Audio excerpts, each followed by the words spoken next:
Welcome to the LDN radio show, brought to you by the LDN Research Trust. I'm your host, Linda Elsegood. I have an exciting lineup of guest speakers who are LDN experts in their field.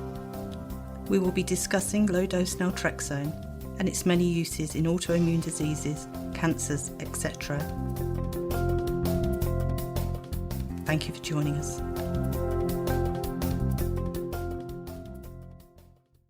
Today we're joined by Kara from the United States who uses LDN for multiple sclerosis. Thank you for joining us today, Kara. Thank you for having me. Can you tell us how far back was it when you first noticed an MS symptom, even if you didn't know it was a symptom? Oh my goodness.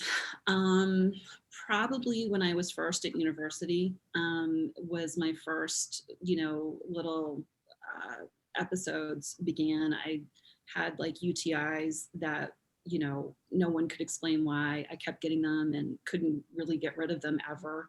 And I had some issues with some muscle spasms, but very minor things. And then 11 years ago this month, I had an episode of trigeminal neuralgia. And I was driving, I had a brand new car. It was my first day driving my brand new car. And I had taken my children to school and I was on my way to work and I had to pull off on the side of the road because I almost passed out from the pain. And I thought, I don't even know what I thought. I thought I had a tooth abscess, or I thought maybe it was like a heart attack because I feel like women don't pay attention to those things and it can be jaw pain. So all this is going through my head. And I went to the ER and they said, there's nothing, it's not a cardiac issue. It's not this, it's not that. We don't know what it is.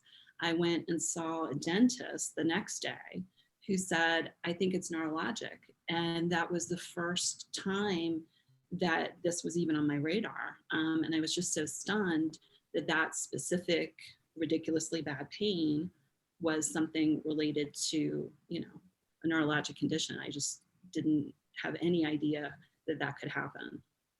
Mm-hmm. At that time, I ended up having an MRI for, diagnosis of my MS. When I had that MRI, it actually showed that I had thyroid cancer at the same time. So in a very strange way, MS saved me from having a much worse cancer diagnosis because it was caught so early on that MRI. While I was dealing with that, I had surgery and went through some stuff. I began the LDN. And I'm actually a lawyer who typically has represented doctors and hospitals and those sorts of things. So I had a lot of resources, and my husband is actually a physician as well. And I just kind of started trying to educate myself as much as I could about, the inflammatory process and what that actually can mean, and how that affects everything from depression to cancer to MS to, your mood. And for me, with the LDN, I've actually not started a disease-modifying therapy. It ended up that I had cancer 3 more times after that initial bout, not with the thyroid because that was gone. And for me, it just really started this huge health journey for me. And I never really had any health issues. I was never really super heavy. I was never really super troubled by anything. And I feel as though, looking back, what a gift that was. But being on the LDN has just made me like some sort of born again. I think everybody should be on it. I think it's wonderful. It's done so many good things for me. It's lowered my inflammatory markers. Our prior home was just filled with stairs, and probably about, maybe 3 months after I started the LDN, maybe 4 months, I was at the top of my stairs and I realized I had just run up the stairs, which I had not physically been able to do in I don't even know how long. It was like I was a child and just forgot myself and did it. And it was in that moment that I realized that my balance was so much better.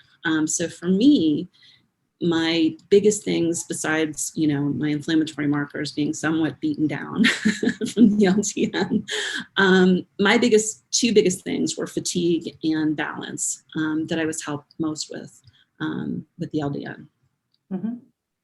If we go back to prior to your MS diagnosis, Mhm. what kind of things were happening transiently at that time? That was when I was probably my most clueless about myself. I was litigating, so I had trials, and my work was incredibly consuming. And I had two children, and I was just fatigued beyond fatigued. And I couldn't understand what was wrong because I've always slept well. I've always had good bedtime habits and that sort of stuff. And I would get home from work and it would be like 6:30 and I would put my pajamas on and just be preoccupied with how soon can I get to bed. So that's sort of just bone tired fatigue that I liken it to jet lag. Like I felt like I was jet lagged and I had just gotten off a red eye and I had slept a solid 8, 9 hours. And there wasn't anything to explain that. And the other thing was I was falling. I had a couple of falls. I broke my ankle very, very badly. I fell downstairs, ironically. And, you know, it became apparent that I was having some sort of balance issue. Had my eyes checked because I thought maybe I'm just clumsy because I'm not seeing well or something, and everything checked out. And it just really was something that I kept pushing to the side until I no longer could, and I had to really look in the mirror and say this isn't a normal thing to have happen. And how long from having the problems with your UTIs to actually being diagnosed, how long did that take? I'm embarrassed to say. 20 years. Really? Mm-hmm.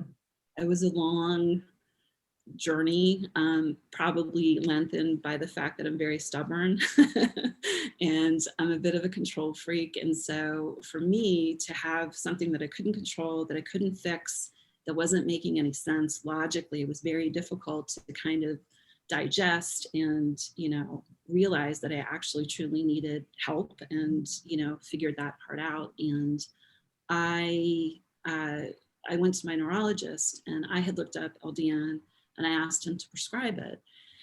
And he was an older gentleman, but also like vegan and into, all the ancillary things we can do to be better. And he completely scoffed at me and he said, "You're already gluten free, you're already eating this, you're already eating that. I guess you'll be completely cured if you begin this."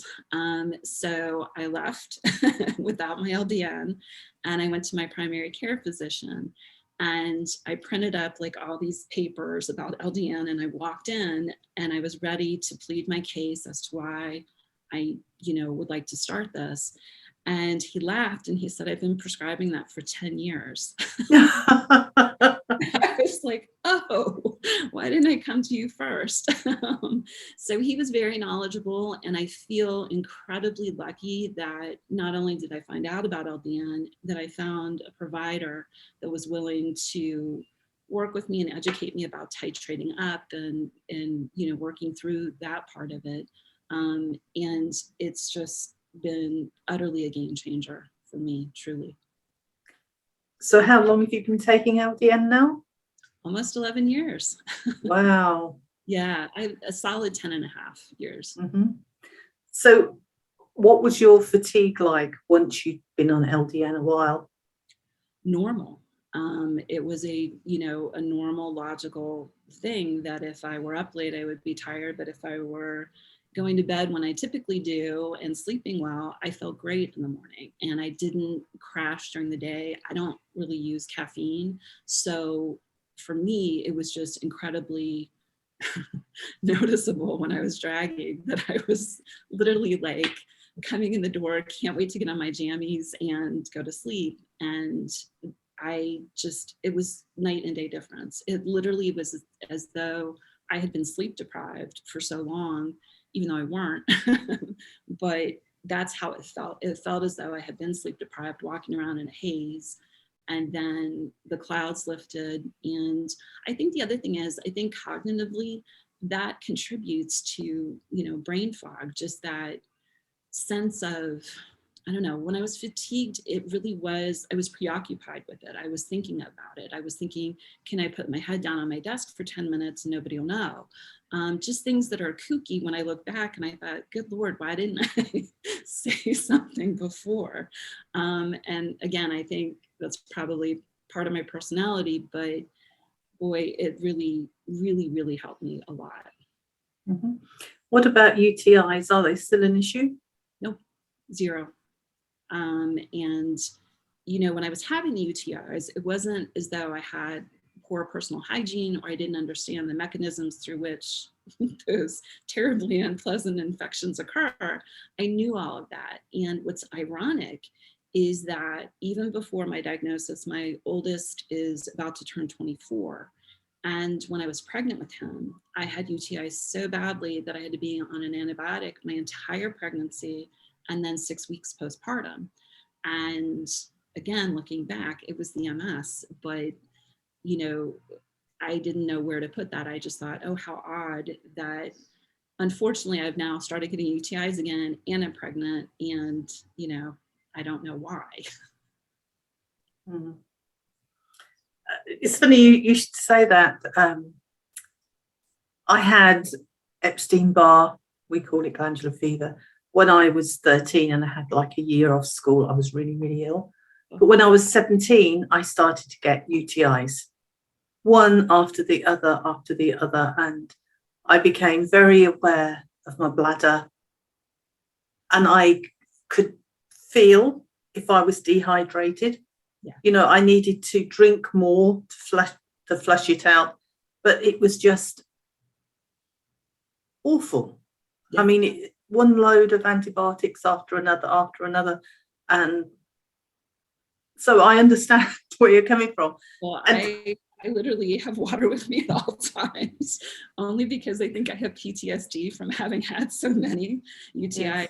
I like guzzle water constantly still. Yes. Just yes. It's quite funny. I saw a nurse and she said, I always have beside me a pint glass, if you do pints. But I've always got this glass, and she wanted me to know if I was drinking 3 pints a day. Well, I probably drink 5. I don't drink just 3. I know that some people struggle. And she was saying, tea and coffee don't count. It has to be water. And I'm just like, yes. I know. Well, you're the only other person on the planet that does drink enough water, because I feel the same way. I feel like almost defensive when I'm questioned about my water intake by a new healthcare provider or something. And same thing. I'm like, no, I drink way more than that. And I'm very good. Yes. But the only thing is, as I've got older, I pay for it in the night. Me too. Same. There isn't a magic cutoff time where you can drink all day and then you can go all night, and I quite often wake up twice. But I know, I'm like a puppy with that. You have to put my water away at a certain time. But it's preferable to having UTIs. Oh my gosh, yeah, no, 100, because you're still peeing with the UTI in the middle of the night. Exactly. Yeah, so that's pretty good. Mm-hmm. So when you started LDN way back, yes, what dose did you start off with? Can you remember? Yes, I started at 1.5 milligrams. Mm-hmm. I was on that dose probably about 2 months. My only side effect that I've ever had from LDN was I call them pregnancy dreams, but just like very vivid dreams that I get like if I'm pregnant or if I take Benadryl. So not anything terrifying, but just, very vivid compared to normal dreaming. And that lasted, I don't know, maybe 3 weeks. I don't even think a month. And then I titrated up to 3. And I was kind of experimenting with different methods of getting the LDN. Like I had troches at one point. I don't know, they're like the little gummy things. And yeah. Anyway, so I then ended up just on the capsules, and I went to 4.5. And for me, the 4.5 has been an optimal dose, and I've had good luck with it and great success. And I came off of it. I'm trying to think when I came off of my LDN. Ended up ended up having colon cancer twice and a couple other little things. And one surgery I had, I came off of it briefly. And I was so anxious to get back on it because I didn't know, if I would start feeling poorly again or how it would work. But I have to say that even having, surgeries in the post-operative time that can be unpleasant, I haven't taken a narcotic this entire time. And to me, that's, amazing. I don't know what my little pain receptors are doing. I do have pain, but I've been able to navigate around that. And I'm very, very grateful for that because I've not had to take a big break from the LDN due to any of that other, ancillary stuff going on. But it's it's been such a pleasant thing. And as I said, when I speak about it to others, I'm sure I look a little nutty because I'm like, oh my God, it's just so good. You should try it. It's cheap. There's no side effects. And who knows, it might work for you. So I could be on a billboard. That's fantastic. So what would you say to other people who've got MS who are a bit skeptical about taking LDN because they don't like drugs, any drugs? Yeah, I don't either. I mean, I am vaccinated and all that good stuff, but I definitely try to avoid taking unnecessary things. And for me, this is, an immunomodulating therapy that I don't care how healthy you are, everybody's immune system could use a little bit of fine tuning, I think. And I can't imagine, not choosing to do everything I can to be as well as I can. And for me, LDN fits in that category because, it's an easy to use, effective drug that doesn't affect, I don't even know how to say this clearly. I feel like a lot of the drugs that people take, whether it's, like a Valium or something like that for muscle spasms or stuff for fatigue or the rest of it, they all have a lot of side effects. And I feel like there's a lot of people that don't like to take drugs that don't even count those as drugs. And they are. And, for me, LDN has made me way more cognizant of my immune system and what I can do to keep it healthy and eating well and just actively chasing that goal of health every day is, what I do. And I think it's silly to not have an open mind and give it a try. Well, thank you very much for having shared your experience with us today. No, you're welcome. Thank you again for having me so much. Any questions or comments you may have, please email me, Linda, Linda, at ldnrt.org. I look forward to hearing from you. Thank you for joining us today. We really appreciated your company. Until next time, stay safe and keep well.